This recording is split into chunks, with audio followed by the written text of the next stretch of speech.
Welcome back to the Defiant Spirit. I am Baruch Levy, also known as B, and I want to talk to you today as we wrap up a 9-part series on Enneagrams at the movies. I've gone through each of the 9 Enneagram types. Now with this one, the culmination, Enneagram 9, and how they're portrayed on the big screen or on the boob tube, because it is just an awesome way to learn about the Enneagram, about personality types, and to see it in real time. Now, this is not hard science. My data is, gathered, culled from different sources, from different Enneagram teachers, experts out there, from my own, personal experience watching these movies and best guessing. But I just did a podcast on Barry Manilow versus John Cougar Mellencamp, because I saw them both in concert back to back in Las Vegas.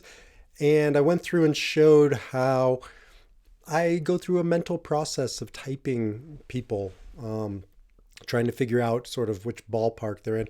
And it's it's rarely an absolute. I mean, 99% of the time, I can make the case, not knowing much about a person, about different Enneagram types. And it isn't to reduce somebody to a number. That's I called defy your number, and yet here I am reducing, but I'm really not doing it to reduce somebody to a number.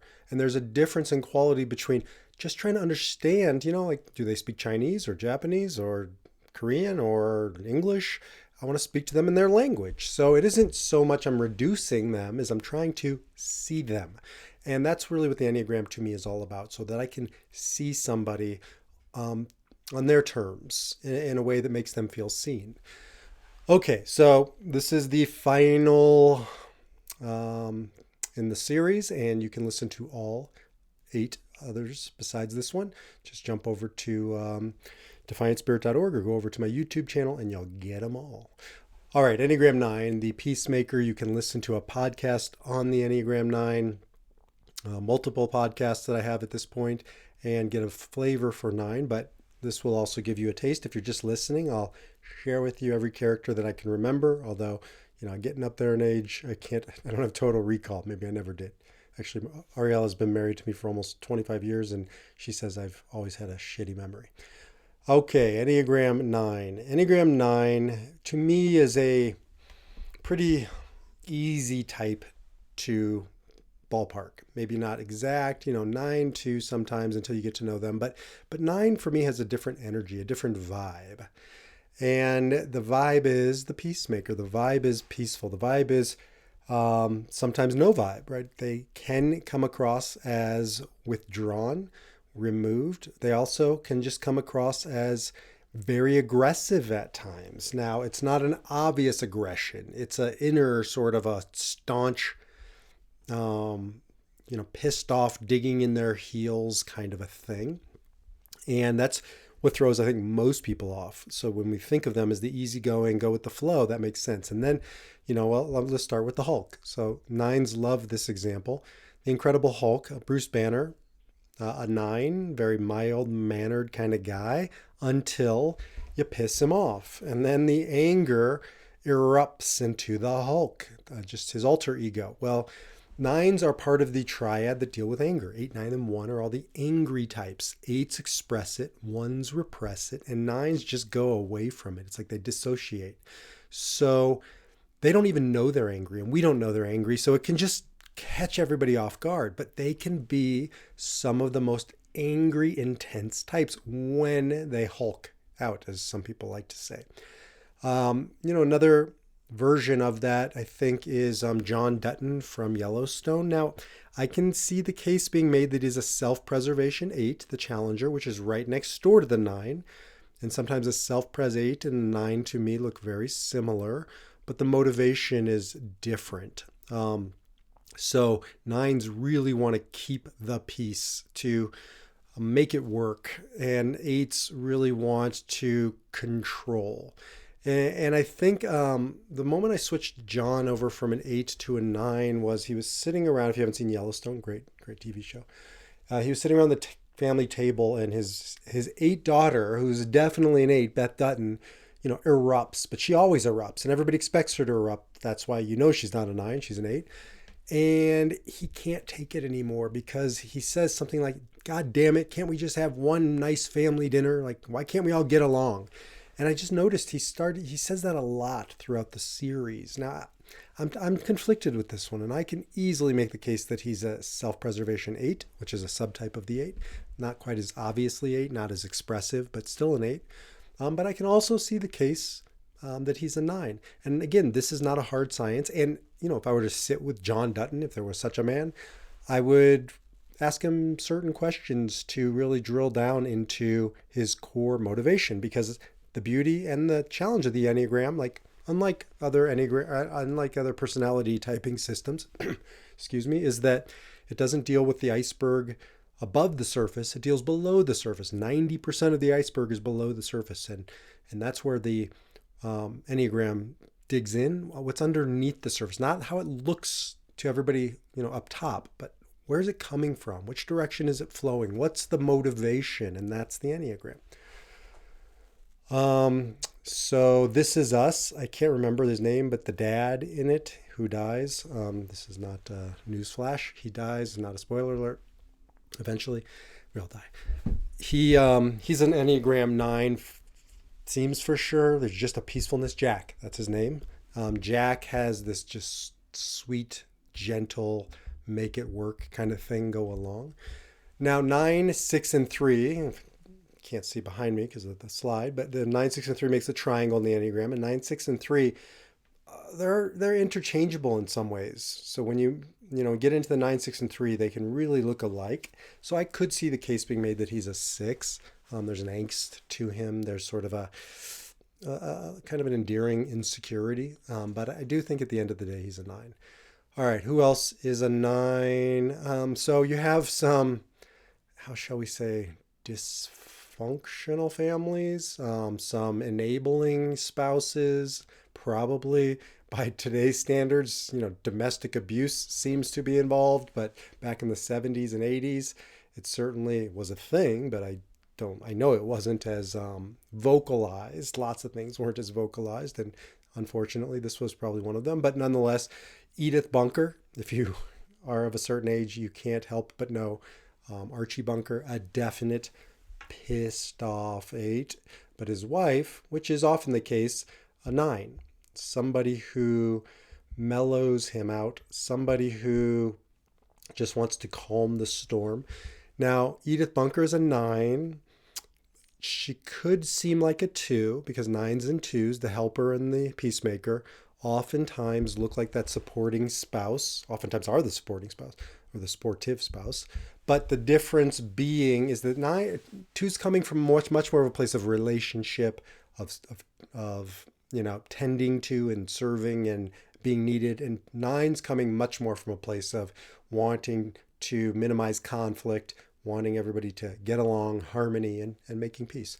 And it feels, from what I remember, I haven't seen the TV show in like 30 years, but I do remember pretty distinctly that Edith was always flustered and flummoxed by her nasty husband, who, by the way, he was an equal hater, which is kind of, I think, what made the show work, because he hated everybody. Like, he hated Jews, he hated blacks, he hated gays, he hated, I don't remember, but I know today he would be canceled in 60,000 different ways. But she didn't cancel him. And 9s, by the way, tend not to cancel in our culture, because that is not a way to diffuse conflict. A way to diffuse conflict is to either avoid it or to allow for it, to enable it. So these are unhealthy 9s. Of course, 9s can defy their number. Another one who was, I think, less 9ish than Edith, but still a 9. I don't remember her name. Oh, yeah, I do. Wheezy. I guess it was Louise Jefferson. She's right there in the middle of my slide. She was married to George Jefferson from the Jeffersons. Another probably controversial sitcom by today's standards, but she kept George in check. And I think 9s do that in their 9ish, quietish, behind the scenes kind of way, though maybe she was a 2. But again, you can see the interchange. And Marge Simpson, another one. I'm just sort of picking on enabling wives. I guess I'm sure there are enabling husbands too. I just don't necessarily know in the sitcoms who they are. I'm sure they're out there. Who else is a nine? Nine is Mr. Miyagi from The Karate Kid. Now, you could make the case that maybe he's a one because there's that rigor, there's that discipline in teaching. What's his name? Ralph Macchio's character in The Karate Kid. Well, The Karate Kid. So there's a discipline. You could make the case that he's a five. He's got that Yoda like wisdom. But I think at the end of the day, he's a nine because he really is all about peacemaking and diffusing conflict through peacefulness. And that's a responsive nine. That's not a reactive nine. Like he is able to muster the strength, the intensity, the anger at times, but he harnesses it, right? So he's not the Hulk erupting and he's not Edith Bunker dissociating. He's a healthy harnessing his anger and diffusing other people's, which is interesting because I have put Karate Kid in there, Ralph Macchio's character. Macchiati? I can't remember what his name is. Isn't that a espresso drink? So the Karate Kid, though, I think was a nine. But now that I'm looking at it, maybe he was more of a six because I think he was more angsty. I think he had more anxiety. So you can see that 9-6 line again, and you can hear sort of the crossover and why they might be a little confused at times. So maybe he was a six. The same with Luke Skywalker. I've seen him in both 9 and 6. When I watch Star Wars, their nines have a sort of a conviction about them. They have my daughter who's a 9. She's the quiet kid. I have 4 kids. And yet she is by far the most stubborn. It's just under the surface. So there's like a resoluteness with 9s. And I see that with some of these characters, with the Karate Kid, with Luke Skywalker. And partially I think that's why I've put them into this space. But I could also see the case for Luke Skywalker being a much more anxiety, sort of angsty 6. I haven't thought too much about it. Who are some other 9s? Nines sometimes get a stereotype sort of rap. I think 9s and 2s get either like a gentle, incapable of intensity or aggressiveness, where 9s, like the Hulk, they're not. It's not that they're incapable. I mean, lots of athletes are 9. Lots of powerhouse types are 9. They're just the quiet powerhouse. So I'm looking at from Sons of Anarchy, Opie. Can't remember his full name, but maybe it's just Opie. In Sons of Anarchy, he's sort of the brawn of the duo between him and Jax Teller, the brains and the brawn. And so he's the brawn, he's the strength, he's the muscle, he's a 9. He's a peaceful guy. He doesn't want to be in this biker gang. He doesn't want to fight, but he will fight. He does fight. But again, that service piece is much more 6-ish. So you can feel that back and forth in that space. Here's an interesting one next to him. Bob, oh God, I just blanked on his name. The painter from like the 70s makes a pretty little cloud and a pretty little bird. And he talked to you like this. And he painted pretty little pictures. And not Bob Villa. He was the construction guy. He might have been a 9 too. But you know who I'm talking about. He's got the sort of the afro, white man's afro kind of a thing going on there. He looks so much like my dad when my dad was about that time in the 70s. So anyways, he's an interesting guy because I read a little about him, even though I blanked on his name. Bob. Oh, it'll come to me, or you'll email me. But anyways, he was a Marine. Like he spent his life in the Marine Corps, or maybe it was the Army. But I was like, whoa, like 9s are complex. 9s are not necessarily what you see is what you get. So on the surface, looks very peaceful. Underneath, I think there's a lot more going on with 9s than most other types. Certainly than most other types realize. Mr. Rogers. Now here's a quintessential 9, right? This guy is a gentle soul. He's like the epitome of a gentle soul. He is sweet. He's loving. He exudes it. Now that gets me over to the 2 because, like there's a lot of helper to teacher, caretaker in this man. But I think at the end of the day, just that Even the way he talks is very calming, is very soothing, is very sweet. Moving over to Invisigirl, I talk about her quite often with nines because I see this with nines, especially girls. Maybe that's just because the nines in my life tend to be girls, but my daughter's a nine, my sister's a nine, a lot of my clients are female nines. And there's a hiding quality to at least my female nines. Probably this isn't gender based, I don't know. But there's I see it too with high school, junior high school girls. That's the age my two daughters are in. And, my daughter who's an eight is anything but hiding. She's like, loud and proud. And my daughter who's a nine, she is not, she's hiding behind her hair. Even if it's not in front of her face, it feels like it is. Um, so there's this quality with nines that they're hiding in plain sight. And sometimes they're hiding, but oftentimes it's more of a background, kind of a disappear into the background. Like, don't notice me. If you don't notice me, then I won't be called upon. I won't be controversial. I won't be seen. And so the work of a nine is really to step out and stop being Invisigirl and to be seen, to make themselves known. And so that's, what I encourage nines to do all the time. I work with nines to come out of the closet, and there's a million closets, and nines find them all. So there's many, many more on here. I encourage you to go through this. You can get this slide if you're not watching this. You can get it on my website, defiantspirit.org, under the podcast section. Scroll down to the bottom, and we'll get it to you. And go through this and play Name That Nine with your family, friends, by yourself, watching these great movies, figuring out these TV shows, where they come from.